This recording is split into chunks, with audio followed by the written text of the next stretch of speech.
Մանդարինով տնային խնամքի միջոց ենք պատրաստելու, որ կունենա սնուցող եւ սպիտակեցնող հատկությամբ։ Այս դիմակը լինելու է բոլոր տեսակ մաշկերի համար։ Այսպիսի գեղեցիկ, անուշաբույր եւ շատ օգտակար դիմակ է ստացվելու, քանի որ մանդարինը հարուստ է վիտամին C-ով, մեր մաշկն էլ ավելի կարողանա, իսկ իր մեջ եղած քրքումը մեր մաշկի եղած կարմրությունը կանցկացնի։ Արդեն անցնենք դիմակի պատրաստմանը։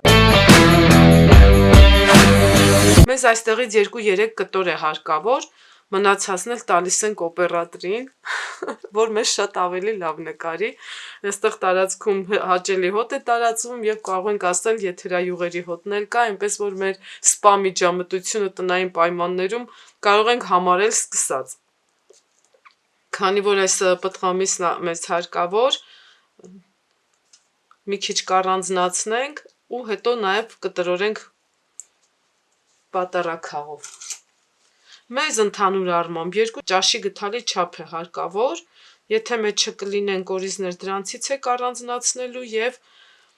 այս վրայի կեղևի հատվածից եք առանձնացնելու։ Մնացածը սովորական կտրորեք։ Նույնն էլ կարող եք անել նարինջի պարագայում, ընդհանրապես տարբերություն չկա սկզբունքի մեջ։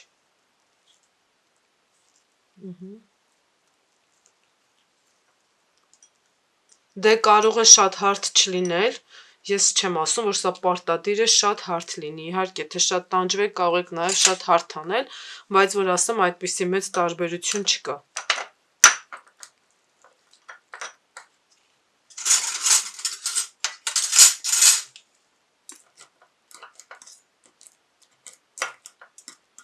Հնարավորինս մանրացնում եք, հետո մի փոքր էլ կտրորենք, որ դեմքին դնելու հարմար բավականին դառնա մեզ հարմար։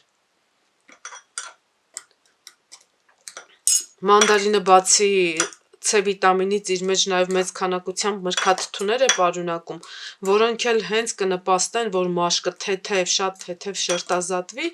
սա կարող է թեթև պիլինգի դեր խաղալ, ինչը մեր բոլոր պիլինգներն էլ այս հատկությունն ունեն։ Երբ ասեցի պիլինգ, հիմա մինչ սա տրորում եմ եւ մի քիչ էլ սրա սոկը պիտի դուրս գա, դրա համար նաև մեր այս պիլինգը հետը ցույց կտամ։ Տեսեք, ինքը նույն տեսակ թթուներ է պարունակում մեր պիլինգը, մրգաթթուների հավաքածու է, ինչպես որ այս մանդարինում է։ Նույն տեսակի մրգաթթուներ, պարզապես այստեղ մանդարինի, նարինջի մեջ իրենք ավելի ցածր տոկոսով են, այստեղ ավելի բարձր։ Մեր այս պիլինգները հենց նույն այդպիսի հատկություն ունեն, մաշկը շերտազատում են, սպիտակացնում, բայց արդեն ավելի պրոֆեսիոնալ մակարդակում։ Այսպիսի մի տարան ձեզ կբավականացնի մոտավորապես 12-ից 14 անգամ եւ շաբաթը միայն 1 անգամ եք օգտագործելու։ Բավական մատչելի է ստացվում, եթե գնայիք սրա։ Ինքը փաթեթավորված այսպիսի տեսք ունի։ Եվ այսպիսի խնամքների հետ ինքը շատ լավ է, որ տնային խնամքների հետ նաև համադրեք պրոֆեսիոնալ խնամքները, եթե իհարկե ձեզ հարմար չի այցելել գեղեցկության սրահներ, սպա կենտրոններ կամ այլուր, որտեղ ձեզ հարմար է։ Այսպես արդեն դիմակի գործը շարունակենք, այսպես մի քիչ լավ տրորում եք, հնարավորինս դառնա պյուրեի նման, արդեն ավելացնում ենք մեր մյուս բաղադրիչները։ Հաջորդիվ մեզ հարկավոր է վերցնել մի թեյի գթալ բրինձի ալյուր։ Դե ինչպես գիտեք, այստեղ բրինձի ալյուրը համ ինքը հիմքի դեր է հանդիսանալու, որպեսզի մաշկը կարողանա մի քիչ ավելի, մաշկին դիմակը կարողանա ավելի նստել, այսպես հնարավորություն լինի քսելու։ Սա այս դերն է այստեղ ապահովելու, բայց նաև բրինձի ալյուրը ինչքան էլ որ աղացած է լինում, մի փոքր ինքը կոշտություն ունի։ Այդ կոշտությունը մեզ նպաստելու է, որ լցված ծակոտիները հնարավորինս մաքրվեն, որտեղ դիմակը ինքը արդեն մի քիչ թաց ու խոնավ դիմակ է լինելու,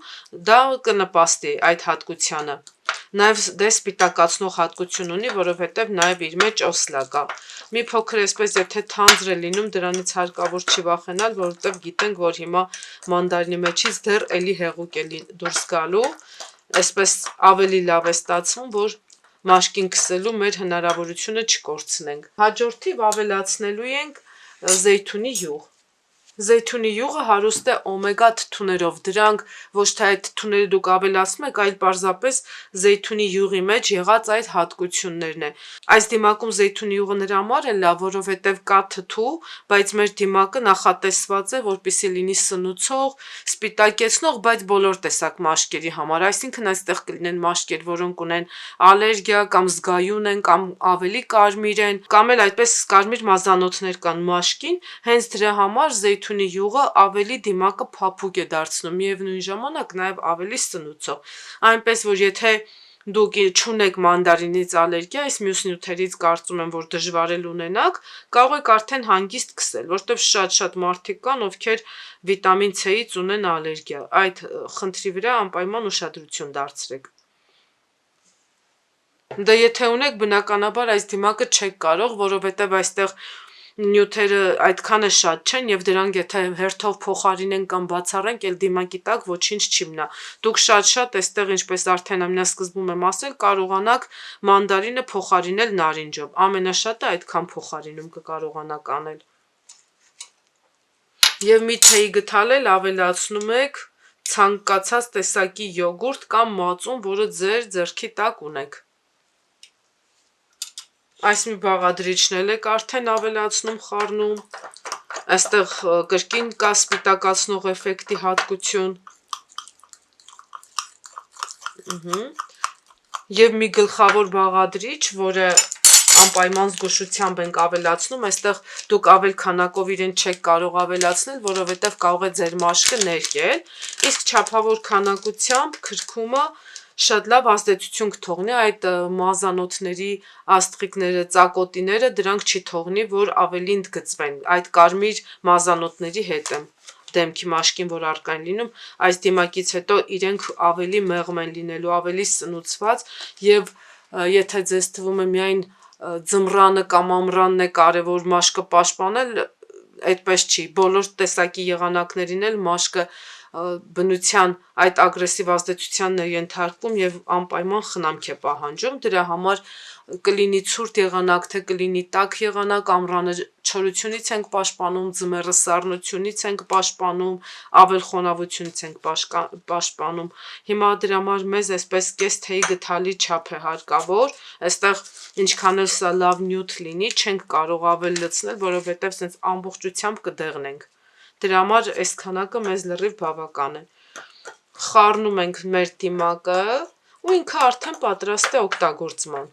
Եթե այս թանձրությունը ձեր համար ջրիկ է մի քիչ, որովհետև դեմքին ենք քսելու, շատ հնարավոր է մի փոքր այն ջրիկ լինի, կարող եք մի փոքր թանձրացնել, որ հնարավոր լինի էլի ամբողջ դեմքին։ Ես օրինակ մի քիչ այն ավելի թանձր կդարձնեմ։ Մի փոքր, բայց եթե ձեզ համար նորմալ է, կարող եք այսքանով էլ բավարարվել։ Դիմակը շատ մեղմ է ստացվում, շատ լավ կլինի, որ այն շաբաթը 1, 2, գոնե 3 անգամ հասցնեք քսել, դե լավ կլինի, որ 3 անգամ, բայց եթե այդքան չհասցնեք, մեկ անգամը փորձեք պահպանել, անկախ նրանից դուք ինչ խնամքի միջոցներ եք օգտագործում, դա կլինի պրոֆեսիոնալ խնամքներ, ներարկումներ, պիլինգներ, մեր պիլինգները, թե այլ կազմակերպությունների, բոլորից հետո էլ անպայման մաշկին խնամք է հարկավոր, ուղղակի հիշեք, թե անպայման խորհրդակցեք ու ճշտեք, թե որ ժամանակ կարող եք օգտագործել որ տեսակ խնամքը։ Օրինակ պիլինգների 4-5-րդ օրը արդեն սա կարելի է օգտագործել, մնացածներն էլ ներարկումներն էլ կարող եք ճշտել, բայց սա լրիվ անվտանգ է, սա սնուցող է, չունի հակացուցում, բացի այն հակացուցումից, որ արդեն ասեցի ալերգիա։ Մնացած կարելի է հանգիստ օգտագործել, կարելի է քսել նաև դեկոլտեի հատվածում, կարելի է քսել նաև ձեռքերին, նաև էլի ձեռքերն էլ կսնուցեք, կխնամեք։ Դիմակը քսելու եք դեմքին, մաքուր մաշկին, նկատի ունեմ կոսմետիկայից մաքրված մաշկին, թողնում եք 15-20 րոպե, լվացվում եք գոլ ջրով եւ եթե ունեք ընդգծված չոր մաշկ, կարող եք ձեր սնուցող կրեմն օգտագործել, ինչը որ միշտ օգտագործել եք, դե եթե յուղոտ մաշկ ունեք, ոչ մի կրեմի կարիք էլ չկա, ոչինչ էլ կարող եք չքսել։ Իսկ ձեր հետ էի ես Աննա Հովանեսյանը, կհանդիպենք մեր հաջորդ հանդիպմանը։